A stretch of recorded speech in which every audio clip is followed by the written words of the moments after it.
Good morning. I'm Frank Kaufman, president of the Resettlement Project. Very excited to be here today with former United States Ambassador to the United Nations, Mark Siljander. We have a very important matter to discuss, but first let me say a word about who Mark is. Mark Siljander spent over 3 decades in Washington, D.C., starting as a Republican United States Congressman and a Senate confirmed United States Ambassador to the United Nations.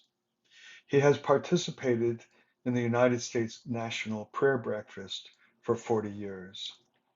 Mark is the author of a best-selling and award-winning book, A Deadly Misunderstanding, A Congressman's Quest to Bridge the Muslim-Christian Divide. It was published by HarperCollins.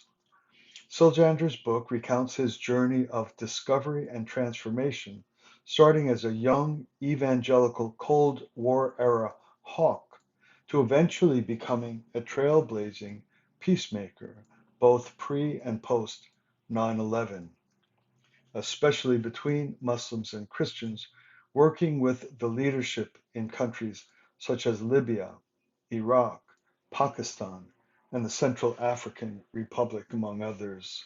Most prominently, Siljander developed and helped draft the United Nations Security Council resolution that deployed UN peacekeepers in Darfur, Sudan, preventing the genocide.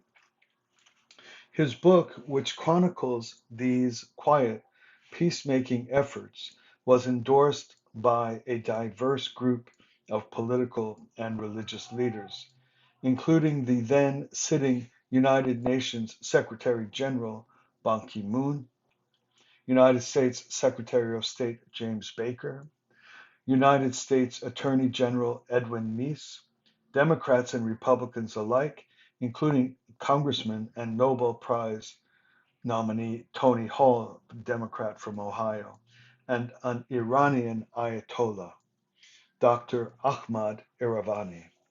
Former Secretary of State James Baker endorsed Siljander's book, saying it was a blueprint for breaking this logjam of dissension that contributes to so much religious conflict today.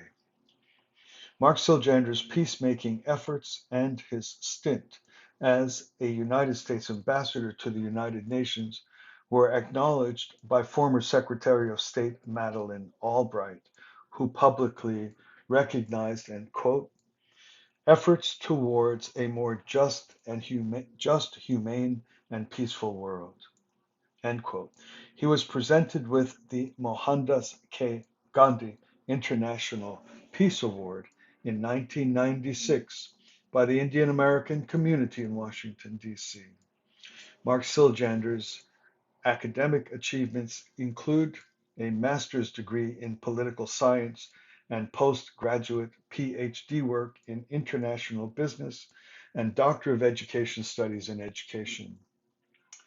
Mark is an avid Semitic linguistic student. Ambassador Siljander has served on numerous academic boards and lectured in many higher educational institutions in Khartoum and numerous diverse institutions such as Oxford University, Edinburgh University, Wheaton College, United Nations, and the European Union. It is an enormous privilege for me to be with Mark today. Please welcome Mark to our program. Congressman, welcome. Thank you very much. It's good to be with you, Frank. Thank you. Is it all right if I call you Mark during our time together? Of course, we're friends, and that's my name. Perfect. Excellent, excellent. Mark, I know you through so many different hats, and our listeners have also heard a brief touch on the range of your biography, all the way from a several-term congressman to U.S. ambassador to the United Nations, and even as a linguistic scholar. So there's probably many, many interviews that you and I should do together. But for this particular time together, I'm going to be focusing on a work that you've recently become involved in that has to do with the tragic situation and kind of shocking situation that has erupted in Afghanistan since the US withdrawal. Is that fine with you that we just stick to this as our topic today? Indeed. Wonderful. So the US withdrawal, I believe, was by the clock at August 31st sharp. Is that correct by my memory? August 31st, The Last of Us was out Yeah. of there. And then the world saw these horrifying scenes of people holding on to the outside of planes and the like. There's been a tremendous amount of politics surrounding the analysis of our withdrawal. And then, of course, very soon after that, I think within 10 or 11 days, 15 US servicemen lost their life in a suicide attack near the airport, just outside the airport.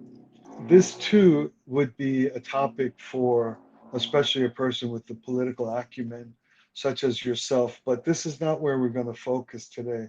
We're really concentrating on the relief work, and then beyond that, the kind of cultural dialogue that you're trying to pursue. First, the humanitarian effort, and then to see if there can be some long term improvement to help the citizens of Afghanistan. Is that correct? Yes, indeed. That's also correct. Thank you, Frank. Good. Okay, Mark. So when I received a brief summary of the work you're doing, first reference, well, I'll just read the first sentence of what I've used to familiarize myself, and it says there are 15,000 rescued Afghan located in humanitarian city in the Middle East. Our network can rescue thousands more. So right there in the first sentence and a half, there's a couple of questions that will probably help our hearers. Can you start out by helping us understand what is this reference, humanitarian city? Well, I've been asked not to be overly specific with the country and location, although I Okay, can't imagine that most people don't already know, but that's what I've been asked regardless. very good. But it's in, But it's in the Gulf, and it's called the Humanitarian City. It's for Afghans that have been flown or somehow rescued out of harm's way in Afghanistan. so there's been a concerted effort to rescue asylum seekers and also on humanitarian need refugees from and one of the countries in the Gulf has generously set up a place where these refugees can be housed or taken care of, and there these people should be relocated. Is that correct? So the humanitarian city is kind of a holding place to get human beings out of Afghanistan as the first step. Exactly. And I wish I could say the name of the country, and I'm hopefully will be released from that obligation, because they're honestly doing a much better job than the U.S. Army did with the bases where we pile tens of thousands of people living literally in their own feces, and it was an embarrassment to our country, an embarrassment to the heart of this nation that gives more than any nation, even per capita in the entire world.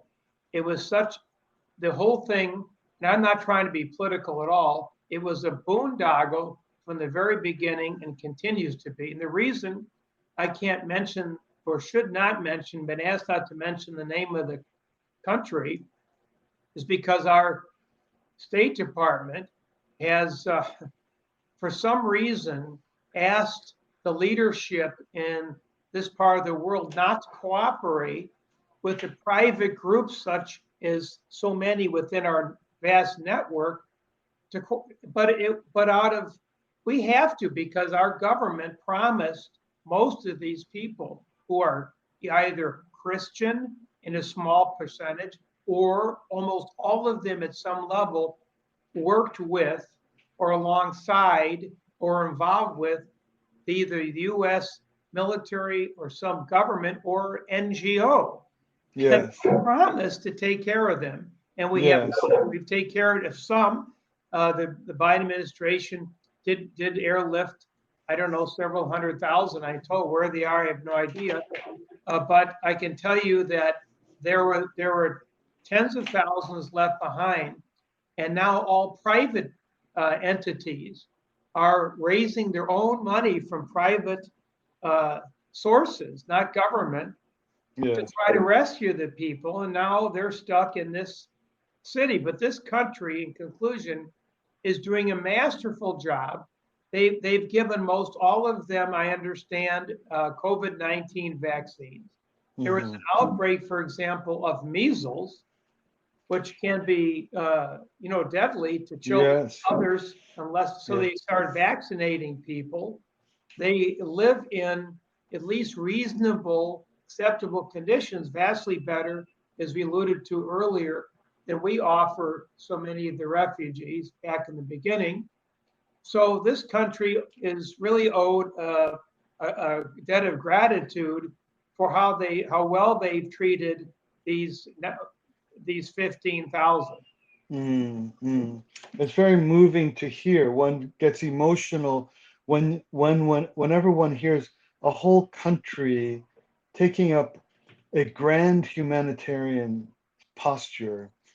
I myself was worked during the Balkan Wars, and I was working in the refugee camps in Croatia, and the nation of Croatia was hugely, unimaginably sacrificial in setting up and caring for refugees. A huge amount of its GDP was committed, and it's always moving when a country has that grandeur. So I look forward to when we'll learn who they are, especially as you've praised them so clearly.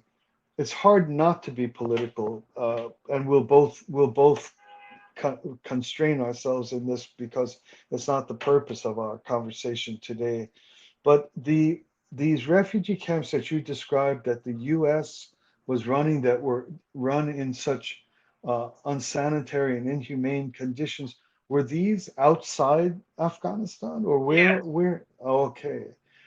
And so they must still exist also, being trying to dig out of this bad infrastructure in these camps, I guess. Well, They I must, really don't know, because we are so consumed with, first of all, we were getting people out and putting them in the humanitarian city. And this country offered, I think it was 4 or 5,000. Well, obviously, with 3 times that number, they still took that many people. But they're saying before you bring more, because keep in mind, they're housing, feeding. I mentioned the medical attention, and mm, they're helping them with their basic needs. Um, before we can bring more, we have mm, to find permanent home countries for them. yes, So that's yes, our present obligation, which is Frank. It's a matrix of complexities mm, to move these people in these large groups to any country, because who's going to pay for it? yes, I mean, who's going to yeah, pay for what their housing, their food, their medical? Who's going to train them? Who's going to determine what talents people have? Who's a doctor? Who's a lawyer? Who's a truck driver? Who's yeah, retired? Who's disabled? Who's blind? All these different things we have. How many children? How many elderly? These are all questions that we literally, this network, which I have to give them great tribute as well, of very diverse people, very diverse, Christian, Muslim, um, people who don't have any faith. They're bonding in a sense over the humanitarian crisis that all these poor people were facing. And Yes. so we are slowly trying to figure this out, but you would hope that some government, we spent 2.3 trillion in 20 years in Afghanistan. You think they could give us 0.1% or spend that themselves, and that we could find host countries, train them, identifying their talents for all of them, and then we could bring another 5 or 10,000 out. Yes. There's so much you've raised just in your first commentary here that I'd like to unpack if we have time. But you mentioned a network. So it's a multi-religious community of concerned individuals who are working with all different forms of talents, from international travel logistics to language and translate. It's a network that has just created itself to serve this sudden crisis. Is that correct? That's exactly right. And I kind of look at, you're on the board of Track 5 and Bridges to Common Ground, which is an NGO that tries to build bridges of understanding and make peace. We're using our networks and connecting people. We feel like we're ligaments to bring an arm to the shoulder, and the shoulder to the chest. And we're creating a really unbelievable network of incredibly talented people with very unique competencies that can be brought to the table. Like, for example, one has software in various languages that can identify the skill sets of people in refugee situations like this. So then we can tell a host country, well, we have 10 doctors, we have 3,000 people who could work in a mine, we have 4,000 people that have some talent in oil and gas, or nurses or doctors, or daycare experts. I mean, artists. We need to know who are these people so we can present them as in a more compelling case to these various countries who are, at least we're negotiating. Why should we negotiate? Won't you think one of the Western governments, the powerhouses of the world, would take care of these 15,000 people, and so we can bring more? But really, it's sort of left up to us. In fact, we're not only are they not helping, some of these government entities, I'd argue, are actually obstructionists. Yes. Oh, it's already hard so early in this interview or conversation. It's already hard to breathe and then we haven't even scratched the surface here. One of the questions that I had is, one gets the impression that getting people out of Afghanistan is manageable. An average layperson, I think, kind of thought the country locked down, the airports are closed, the Taliban control Bagram and Kabul, and try to find some way to get your out across the border, through the mountains. But you're talking about moving thousands upon thousands. What is the reality? The Taliban says, take them, we don't want them, or how is it? What is the reality about people who want to leave, the posture of the Taliban and the possibility to leave? Well, that's a very good question, Frank. First of all, there's certain elements that are best not broadcast. But what Yes. we can say is that we're losing people every day. For example, in the Track 5 smaller network, we were achieved at getting 371 people out in one airplane, and it cost $850,000 to bring those people out and get them to the city. Think of this, $850,000 US. For It's a lot of 300, for money. 400 people. And you just would cry to see these children on their families' laps and crowding airplanes. And sometimes the Taliban, not in our case, would board the plane and start picking people out, and you never see them again. I mean, they're so happy we're on an airplane, we're leaving, and then they come take them up. They're so many heart-wrenching circumstances. And even one of our close allies is the Seventh-day Adventist Network. They had 22 people on their list to get out, and there are only 4 alive. The rest have been murdered. They go house to house. I mean, what's happening on the ground is we don't hear about it. All we hear about is Biden and the elections and Trump. You know what he's saying, but what's happening is a lot of it's our doing. You see, the U.S.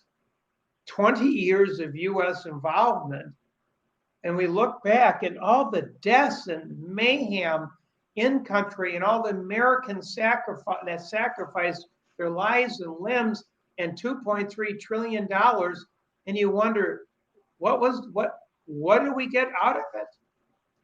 The Taliban control and ISIS threatening and killing 7 children in a U.S. drone strike. Whoops, we made a mistake. We don't know that we're killing children and innocent people rather than terrorists. With all the intelligence, drones, satellites, over 20 years we've developed in that country. It's just mind-boggling to me as a former U.S. congressman that somewhat understands the dynamics of these things. Oh gosh, Mark.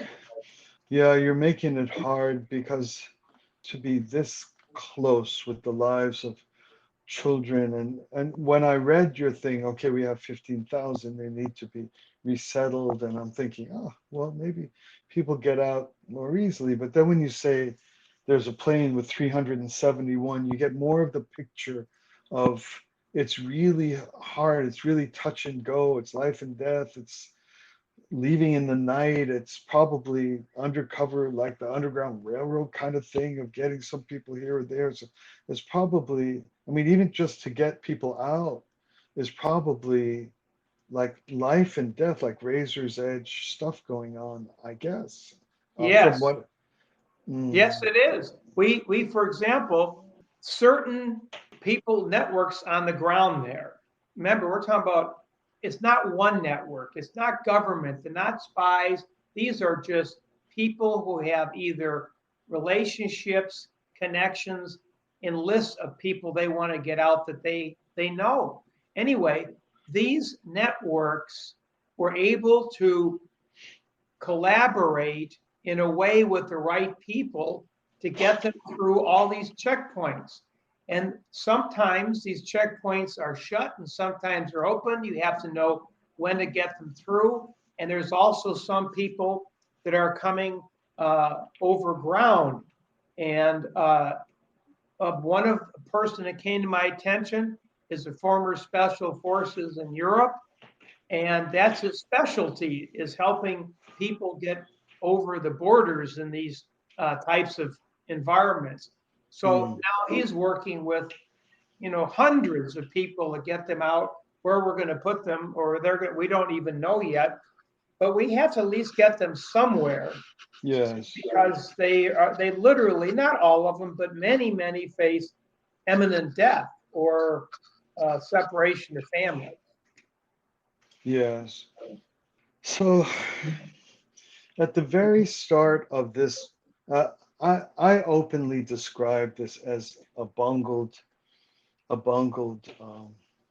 close of the U.S. involvement or debacle. At the very end of that, there were a couple of fleeting moments of a kind of, and people were trying to pitch to public media of a new Taliban that want to govern.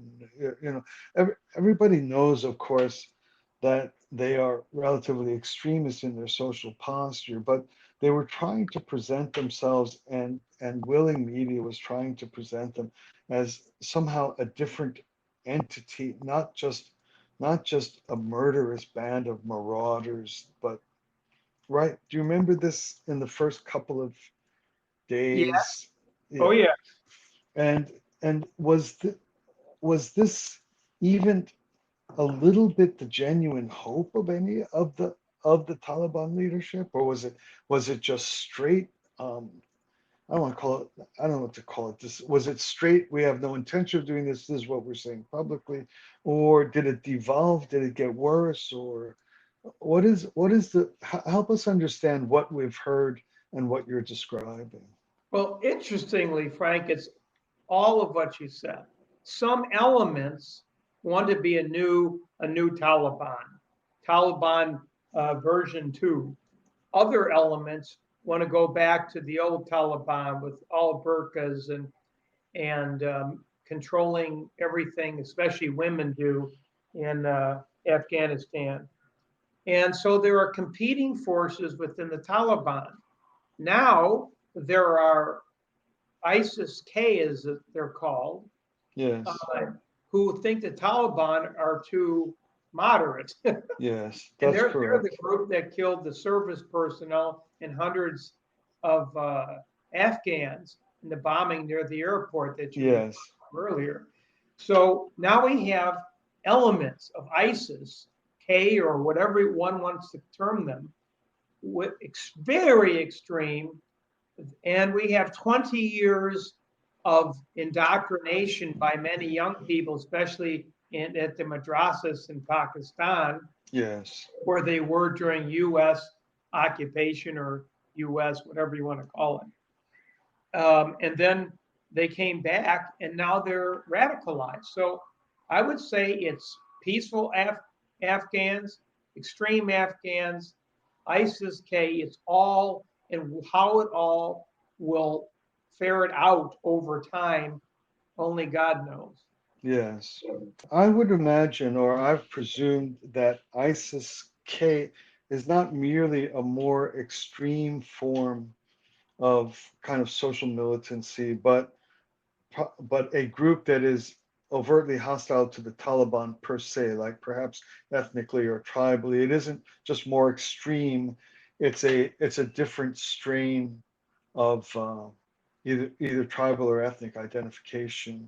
In addition to being more committed to physical violence or terrorism, but I presume that they were also a hostile community to the Taliban, not just a more extreme wing of it. Do you know? Yes, then you've hit it. There's tribal issues, there's factions of Taliban, there are factions of extremism within each of the tribes.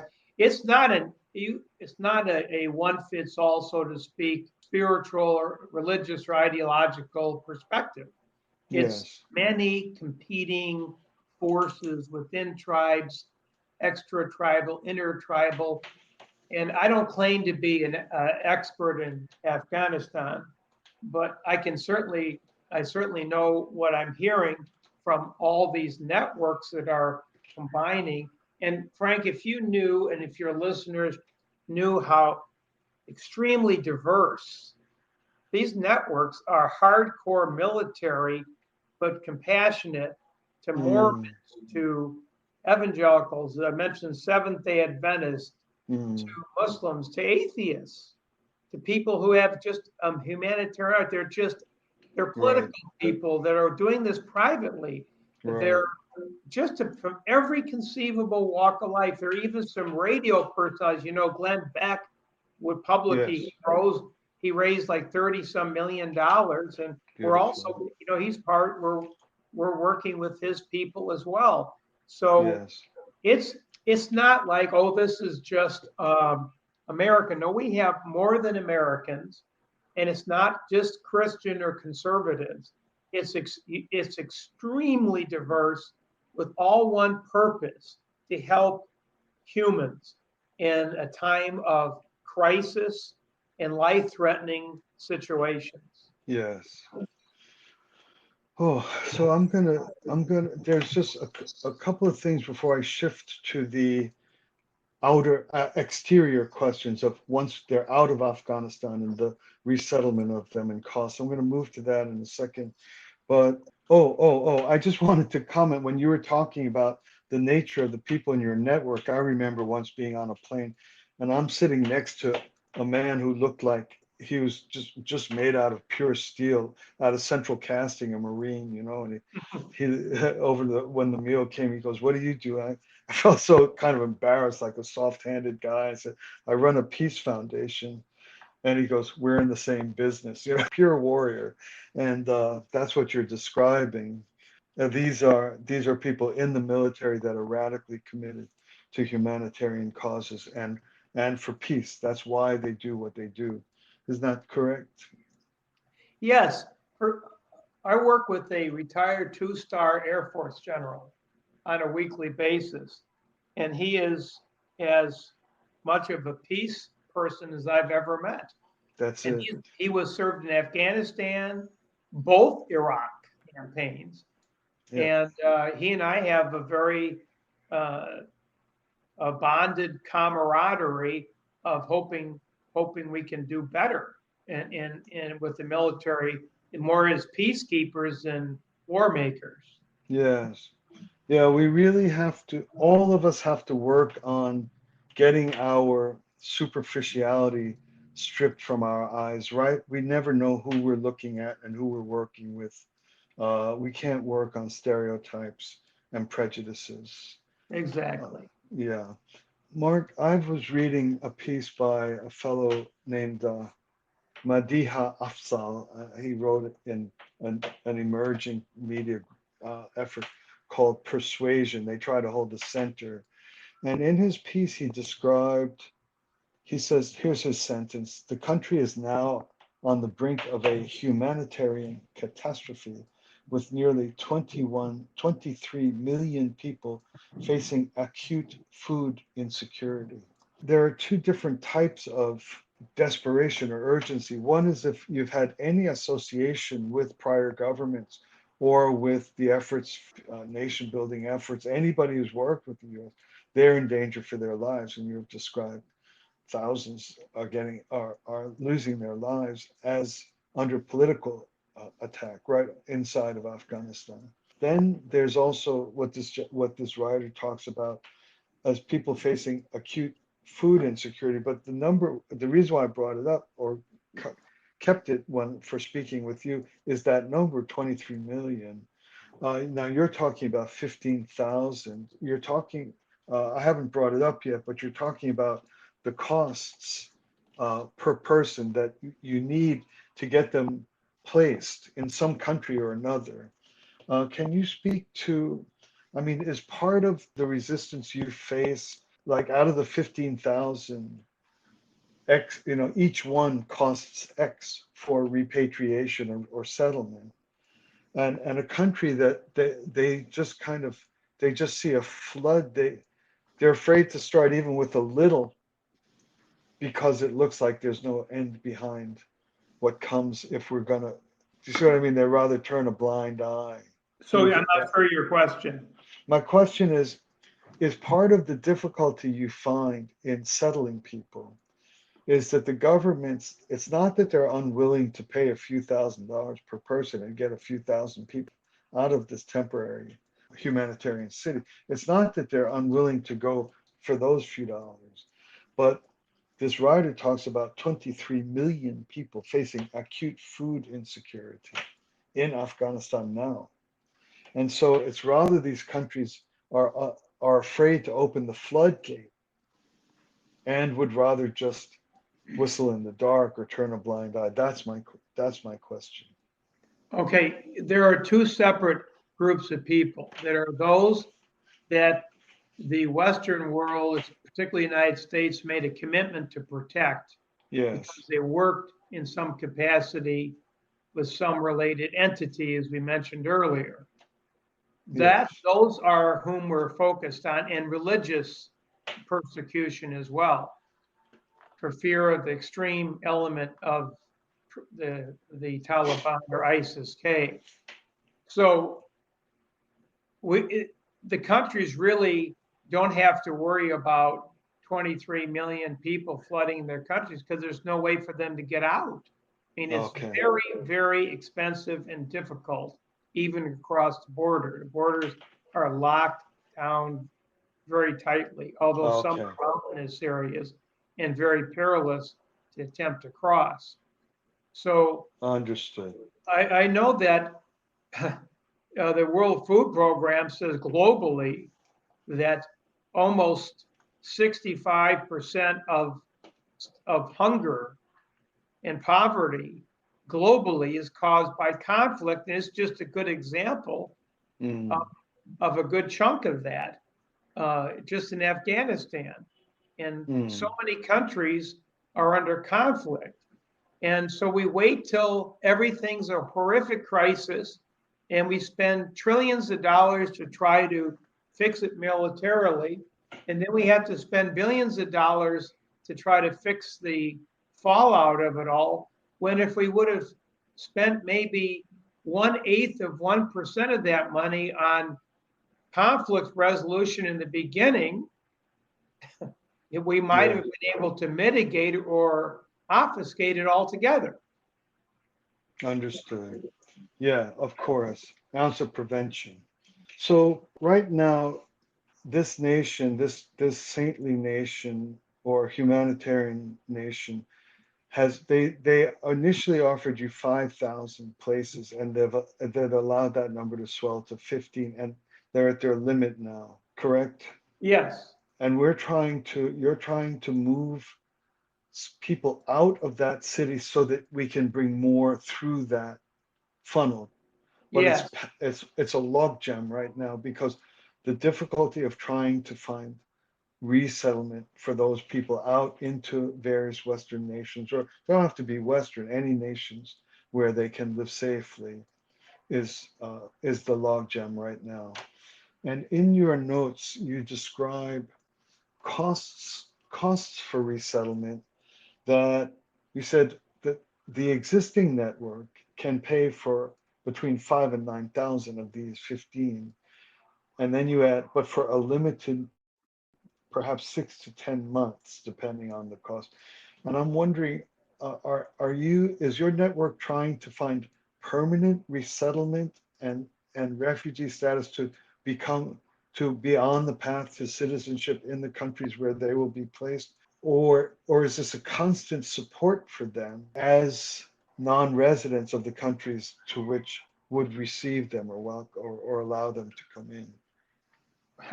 well, that's a very long-term question when you talk about permanent residency or citizenship. We're just trying to find countries, and our network is negotiating with at least 5 now, and they range from Europe, Asia, Middle East, and Latin America at the moment. And Mm, but we have to get them from where they are to there. That's a cost. And then yes, where are they going to live?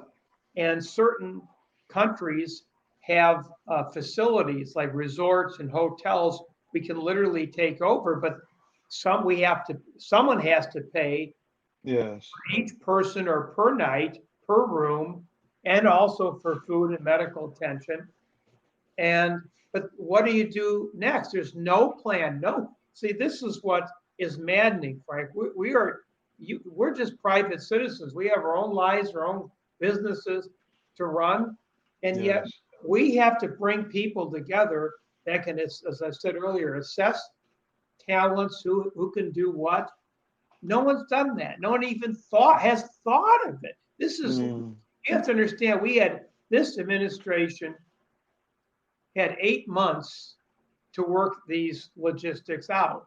And it's mm, like all of a sudden they said, okay, let's get everyone out. yeah, We're gonna accept this deadline and not go a minute after it. And all of a sudden they're just moving people. I mean, it was complete, as you saw in the news clips, in total chaos. So yes, what's frustrating me is coming from the United States of America, we have not even considered any of this. And the people that are pulled these 15,000, I asked them all, well, what's the plan? They said, we have no plan. Our mm, plan was to save them from imminent death. Okay, yes. now what? We don't know. What do you think? I said, you asking me? I'm thinking, oh my gosh, this is not my area of expertise. But what about language training? Where are they going?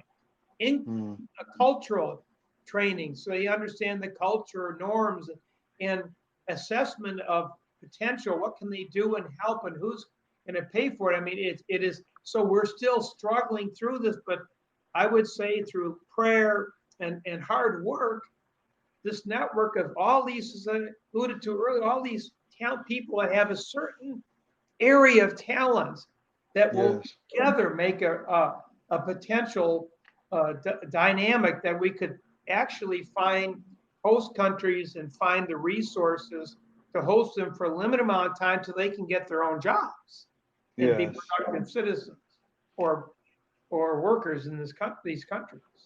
Yes. And it's so complex.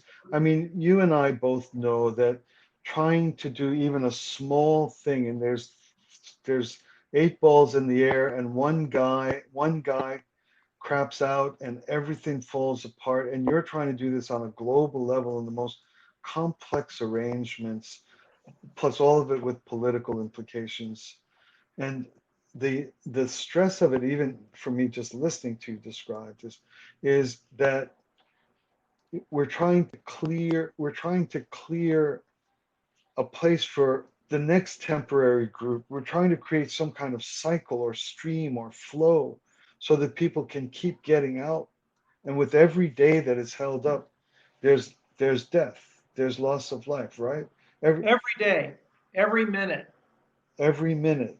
So there's 15,000 clogged up in the humanitarian city. If we could get 1,000 out, we could move another 1,000 back into that space and just get something flowing is what the need is now, the Yes, and this immediate host need. country is even offered to train and help take 3 or 4,000 to work, within the country. So if they do that, that would be great. But they're expecting us to perform, to take at least 2,000 people. If we could get Yeah, 2,000, then they'd say, okay, there's movement now. We're yeah, open to bringing more. But you just can't, like you said, you can't just open the floodgates and just bring nonstop people, and no one could tolerate that. yeah, yeah. Oh man, Mark, you've we're so grateful that you've come into this community, especially with your unique talents and history as a peacemaker.